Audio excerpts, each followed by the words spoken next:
और चलिए अब रुक करेंगे देवभूमि की खबरों का। उत्तराखंड में अभी 2 और दिन मौसम खराब रहने वाला है। 29 मई तक प्रदेश में बारिश और ओलावृष्टि का अलर्ट है।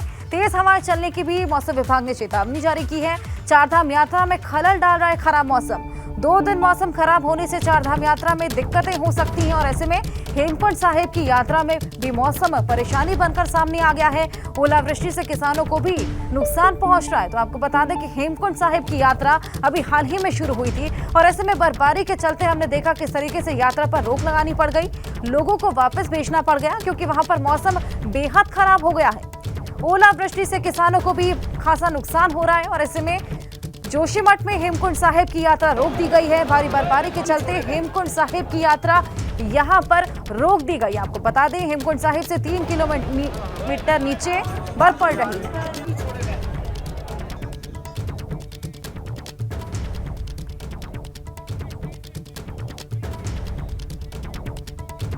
और वहीं जोशीमठ में हेमकुंड साहिब की यात्रा रोक दी गई। भारी बर्फबारी के चलते हेमकुंड साहिब की यात्रा रोकी गई। हेमकुंड साहिब से 3 किलोमीटर नीचे बर्फ पड़ रही है। घाघरिया से 3 किलोमीटर ऊपर से श्रद्धालुओं को वापस भेजा गया। अतलकोड़ी से तीर्थयात्रियों को वापस भेज दिया गया। ऑफलाइन और ऑनलाइन पंजीकरण पर 27 मई तक रोक लगा दी गई है। हेमकुंड साहिब में 8 फीट तक बर्फ जमी हुई है और ऐसे में हेमकुंड साहिब की जो यात्रा थी उसमें भी हम देख रहे हैं किस तरीके से परेशानियां खड़ी होना शुरू हो गई हैं और ये सभी मौसम का मिजाज बदलने की वजह से हुआ। हमने देखा किस तरीके से यात्रा को रोकना पड़ रहा है, श्रद्धालुओं को वापस भेज दिया गया। अभी हाल ही में यात्रा की शुरुआत हुई थी और ऐसे में हमने देखा था किस तरीके से तैयारियों में भी बर्फबारी ने बाधा पैदा की थी। लगातार बर्फ को हटाने का काम वहां पर जारी था, लेकिन बर्फबारी अब इतनी ज्यादा बढ़ गई है। 3 किलोमीटर नीचे तक बर्फ पड़ रही है। घाघरिया से 3 किलोमीटर ऊपर से श्रद्धालुओं को वापस भेज दिया गया।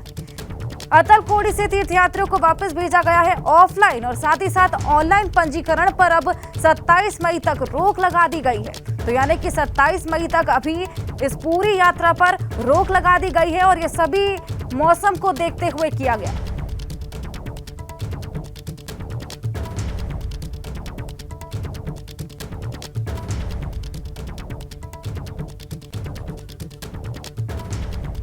और हमारे सहयोगी पंकज राणा हमारे साथ जुड़ गए हैं, उनसे और जानकारी लेते हैं। पंकज, हम देख रहे हैं किस तरीके से कपाट खोलने के दिन से ही लगातार मौसम खराब था। ऐसे में काफी परेशानियां बंदोबस्त को चाक चौबंद करने में भी हुई थी और ऐसे में हम देख रहे हैं कि अभी हेमकुंड साहिब में भी कपाट हाल ही में खोले थे, लेकिन अब बर्फबारी इतनी ज्यादा बढ़ गई कि यात्रा को रोकना पड़ गया।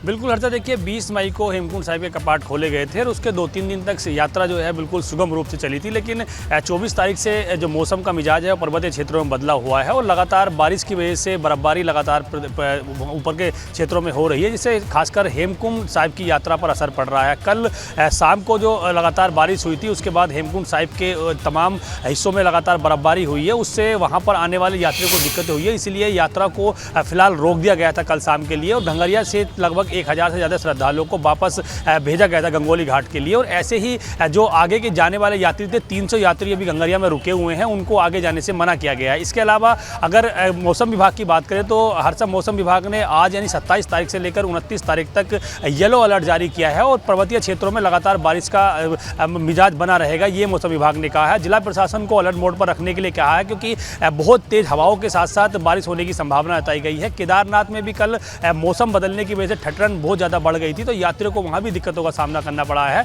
हालांकि यात्रा देखिए केदारनाथ धाम की नहीं रोकी गई है, यात्रा सुचारू चल रही है, लेकिन सीमित संख्या में श्रद्धालुओं को ऊपर भेजने के निर्देश दिए गए हैं। यात्रा का पंजीकरण कल तक बंद था केदारनाथ धाम की, लेकिन आज से केदारनाथ धाम के लिए भी यात्रा का पंजीकरण खोल दिया गया है। लेकिन हेमकुंड साहिब की यात्रा का पंजीकरण 27 तक बंद कर दिया गया है क्योंकि लगातार यात्री पंजीकरण कर रहे थे। अब तक तकरीबन 56,000 के करीब श्रद्धालु हेमकुंड साहिब की यात्रा के लिए रजिस्ट्रेशन कर चुके हैं और 5,600 यात्री वहां पर दर्शन कर चुके हैं। तो इस हिसाब से देखा जाए तो यात्रियों को दिक्कतें ना हो, इसलिए फिलहाल पंजीकरण पर रोक लगा दी गई है 27 मई तक और अलग अलग स्थानों पर यात्रियों को रोका जा रहा है। जो श्रद्धालु ऋषिकेश से हेमकुंड साहिब की यात्रा पर जा रहे हैं उनको पहले ही बताया जा रहा है कि ऊपर मौसम खराब है और लगातार बर्फबारी हो रही है, तो वो यात्रा को फिलहाल 1-2 दिन के लिए टाल दें। अगर बर्फबारी ज़्यादा होती है तो यात्रियों को फिर अलग अलग स्थानों पर रोका जाएगा। फिलहाल कह सकते हैं कि लगभग 8 फीट के करीब हेमकुंड साहिब में बर्फ है और बर्फ जब कपाट नहीं खुले थे उस वक्त 10 फीट बर्फ थी और तमाम जो सेना के जवान जानते हैं उन्होंने बर्फ़ को काटकर रास्ते का निर्माण किया था और उसके बाद कपाट खोले गए थे। फिलहाल अभी जो यात्रा है उसको रोका गया है। श्रद्धालुओं से अपील की जा रही है कि वो अलग अलग स्थानों पर ही ठहरे रहें, आगे जाएं तो दिक्कतें ना हो, इसलिए ये सब व्यवस्था की गई है। केदारनाथ, बद्रीनाथ, यमुनोत्री और गंगोत्री धामों में भी बारिश की वजह से थोड़ी दिक्कतें बढ़ी हैं। खासकर केदारनाथ धाम की मौसम को ध्यान में रखकर ही आगे की यात्रा को प्लान किया जाए। बहुत शुक्रिया आपका तमाम जानकारी के लिए। रुक करेंगे अगली खबर का। उत्तराखंड में नदियों के किनारे से अवैध कब्जे हटाए जाएंगे। 1 जून से 15 जून के बीच ये विशेष अभियान चलाया जाएगा। 26 नदियों को सरकार की तरफ से चिन्हित किया गया है। फोर्स के साथ कब्जे हटाने की पूरी कार्रवाई होगी। राज्य के सभी प्रभागीय वन अधिकारियों को इसके दिशा निर्देश जारी कर दिए गए। तो 1 जून से लेकर 15 जून तक ये पूरी कार्रवाई को अंजाम दिया जाएगा। विशेष अभियान चलाया जाएगा। 26 नदियों को सरकार की ओर से चिन्हित किया गया। और केदारनाथ धाम में इस बार मौसम बार बार बदलता आ रहा है। कभी बर्फबारी तो कभी बारिश यात्रियों की मुश्किलें बढ़ा रही हैं। एक बार फिर से मौसम ने करवट ली, जिस वजह से केदारनाथ जाने वाले तीर्थयात्रियों को परेशानियों का सामना करना पड़ा।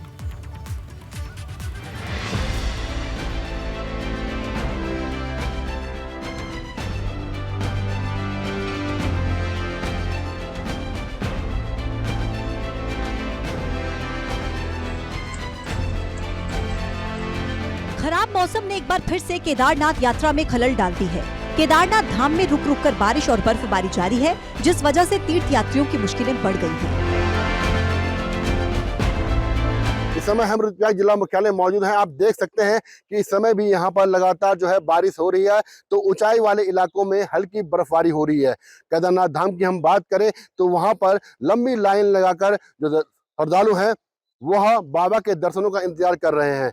लगातार जो है यात्रियों का जो जमावड़ा है वह बढ़ रहा है, यात्रियों की संख्या जो है बढ़ रही है। और इसके अलावा पैदल मार्ग की हम बात करेंगे, जो 2 डेंजर पॉइंट है कुबेर और भैरव ग्लेशियर, वहां पर एनडीआरएफ, एसडीआरएफ, पीआरडी, होमगार्ड से लेकर यात्रा मैनेजमेंट की जो फोर्स है वह टीम लगातार तीर्थ यात्रियों की सुरक्षा में तैनात है। बारिश की वजह से केदारनाथ धाम पहुंचने वाले तीर्थ यात्री परेशान हैं। 18 किलोमीटर लंबे पैदल मार्ग पर तीर्थ यात्री बारिश और बर्फीले माहौल के बीच यात्रा कर रहे हैं। मौसम के अनुसार ही हम लोग यात्रा का संचालन कर रहे हैं। जब ज़्यादा बारिश हो रही है या बर्फबारी जैसी कुछ सिचुएशन बन रही है तो हम यात्रा को सोनप्रयाग में बैरियर लगाकर वहाँ से मॉडरेट कर रहे हैं और मौसम खुलने पर हम यात्रियों को आगे जाने दे रहे हैं। इससे पहले भी हम फाटा, सेरसी, गुप्तकाशी में भी लोगों को अनाउंसमेंट करके मौसम की जो आगे फोरकास्ट है उसके बारे में अवगत करा रहे हैं, ताकि लोग अपना डिसीजन ले सकें। इसके साथ ही जो हमारा ट्रैक रूट है वहाँ पर लगातार हमारी फोर्सेज तैनात हैं। जो ग्लेशियर पॉइंट्स हैं यहाँ पर, या फिर जहाँ हमारे पत्थर गिरने के पॉइंट्स हैं जहाँ पर कोई हादसा होने के चांसेस रहते हैं, वहाँ पर हमारी टीम्स तैनात हैं जो वॉच भी कर रही हैं और यात्रियों को सकुशल ट्रैक रूट में उन पॉइंट से पास करा रही हैं। हालांकि खराब मौसम के बावजूद बाबा केदार के भक्तों में उत्साह है। बारिश के बावजूद लोग मंदिर के बाहर कतार में खड़े रहे और अपनी बारी का इंतजार कर रहे हैं।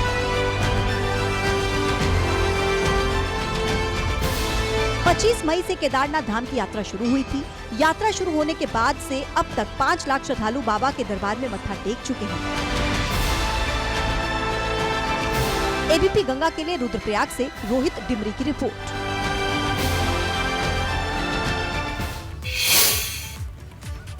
हालांकि इसी बीच श्रद्धालुओं के लिए अच्छी खबर है कि केदारनाथ के लिए ऑनलाइन रजिस्ट्रेशन की शुरुआत कर दी गई है। बाबा रामदेव ने बढ़ती जनसंख्या को देश पर बड़ा बोझ बताते हुए कहा कि जनसंख्या नियंत्रण कानून बहुत जरूरी हो गया है। बाबा रामदेव ने कहा कि अब बढ़ती आबादी देश के लिए बोझ बन सकती है। बाबा रामदेव ने कहा कि 140 करोड़ की जनसंख्या को रोजगार के मौकों के अलावा कॉलेज और स्कूलों में भी बढ़ती जनसंख्या का असर दिखने लगा है। ऐसे में अब देश में जनसंख्या नियंत्रण पर कानून आ जाना चाहिए। तो देश में जनसंख्या नियंत्रण पर कानून की बेहद आवश्यकता है, ऐसा बाबा रामदेव बोलते हुए नजर आए। 140 करोड़ की जनसंख्या को रोजगार के मौकों के अलावा कॉलेज और स्कूलों में बढ़ती जनसंख्या का असर अब देखने को मिलने लगा है। ऐसे में आबादी देश के लिए बोझ बन सकती है, तो ये बड़ा बयान बाबा रामदेव देते हुए नजर आए। 40 करोड़ की आबादी हो गई है भाई, अब इतना ही झेल पाएगी रेलवे, एयरपोर्ट, सड़कें, स्कूल, कॉलेज, यूनिवर्सिटी और रोजगार इतने ही लोगों को हम दे दें, बहुत है। और चलिए आगे बढ़ेंगे। आज से दिल्ली दौरे पर हैं सीएम पुष्कर सिंह धामी। 27 मई को नीति आयोग की बैठक में शामिल होंगे। उत्तराखंड के विकास कार्यों का लेखा जोखा देंगे सीएम। 27 मई को सीएम योगी भी नीति आयोग की बैठक में शामिल होने वाले हैं। अहम बैठक मानी जा रही है। 27 मई को नीति आयोग की बैठक में शामिल होंगे। उत्तराखंड के विकास कार्यों का लेखा जोखा और साथ ही साथ उपलब्धियों को यहां पर सीएम योगी बताने वाले हैं। 27 मई को सीएम योगी भी नीति आयोग की बैठक में शामिल होने वाले, तो सीएम योगी और सीएम धामी इस अहम बैठक में शामिल होंगे। दिल्ली के दौरे पर सीएम पुष्कर सिंह धामी हैं। 27 मई को नीति आयोग की बैठक में भी शामिल होने वाले।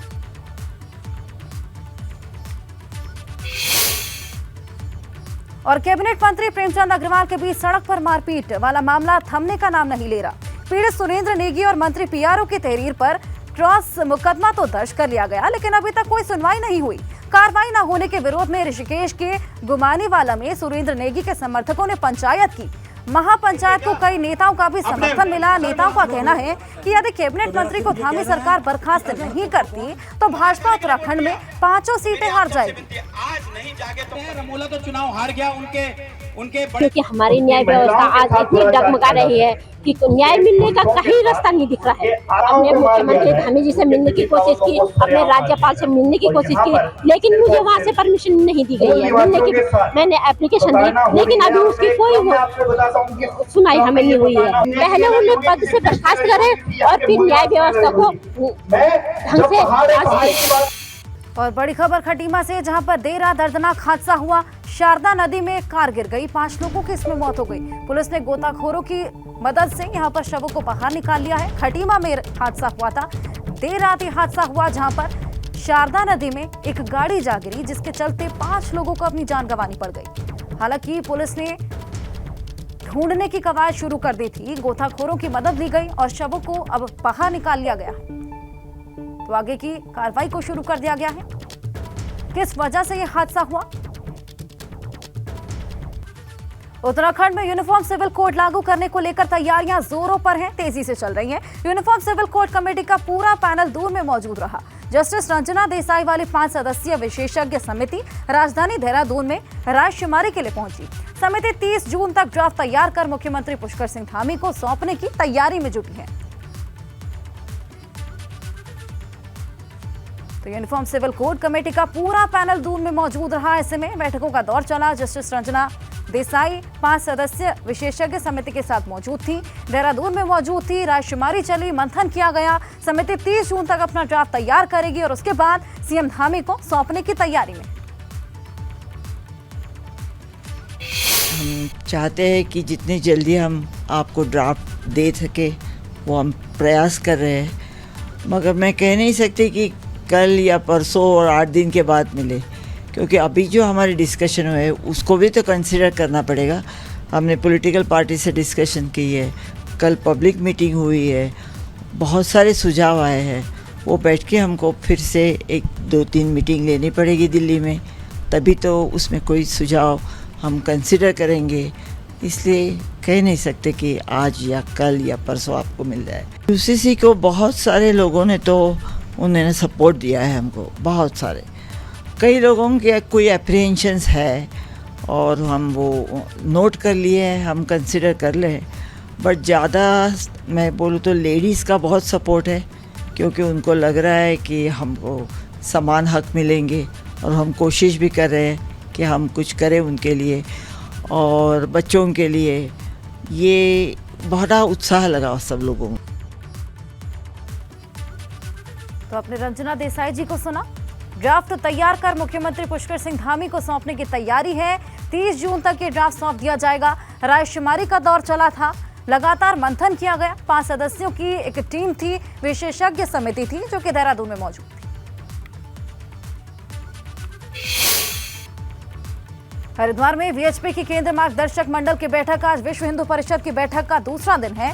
सामाजिक और धार्मिक विषयों पर बैठक में मंथन हो रहा है। सीएम पुष्कर सिंह धामी आज बैठक में शामिल होंगे और वीएचपी के कई पदाधिकारी, साधु संत भी इस बैठक में शिरकत करने वाले हैं। तो अहम बैठक होने वाली है। कई सामाजिक और धार्मिक विषयों पर यहां पर बैठक पर मंथन होगा। और आपको बता दें कि सीएम पुष्कर सिंह धामी भी इस बैठक में शिरकत करने वाले हैं। वीएचपी के कई पदाधिकारी कई इसमें शामिल होंगे, साधु संत भी इसमें शामिल होंगे और साथ ही साथ कई मुद्दों को लेकर, सामाजिक मुद्दों को लेकर, धार्मिक मुद्दों को लेकर यहां पर मंथन किया जाएगा, चर्चाएं की जाएंगी। विश्व हिंदू परिषद की ये बैठक थी, जिसका कल पहला दिन था और आज दूसरा दिन। हरिद्वार में वीएचपी की केंद्र मार्गदर्शक मंडल की ये बैठक थी और आपको बता दें दूसरा दिन इस बैठक का आज।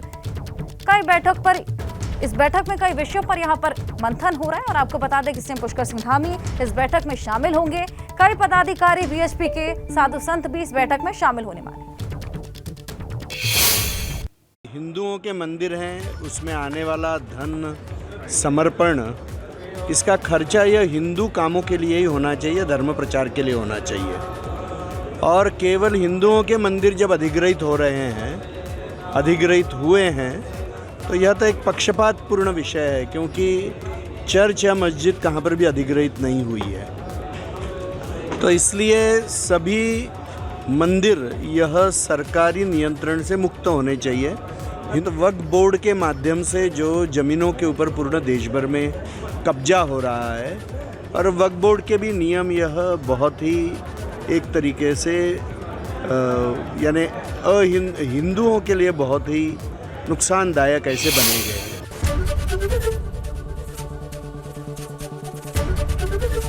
एबीपी गंगा, खबर आपकी, जुबान आपकी।